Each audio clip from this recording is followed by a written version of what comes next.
Hello guys and welcome back into a new brand video. In today's tutorial, I'm going to show you how to add the video and the README file.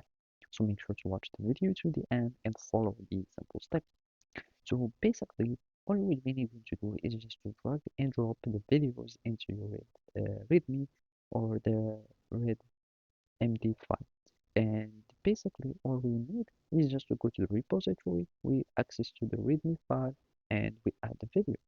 And as you can see here, all you need just to drag and drop your MP4 video. So make sure it is in this format and make sure it is less than 10 megabytes so it can be accepted and uploaded.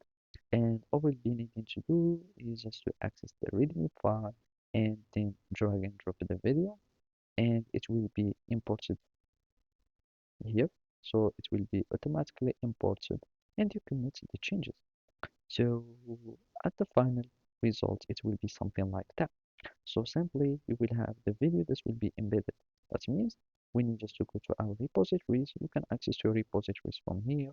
You click on your repositories, you click on anything. Here we have the readme.md, and basically here we will be needing to edit file. Here you will drag and drop. So you will just go to your Explorer and basically you will drag and drop the video here. You commit the changes, you click on commit changes, and basically you will start having the video that will be showing in your readme file as the following result. So you can see this guy has this screen recording and this is the name of the file. You can have it here.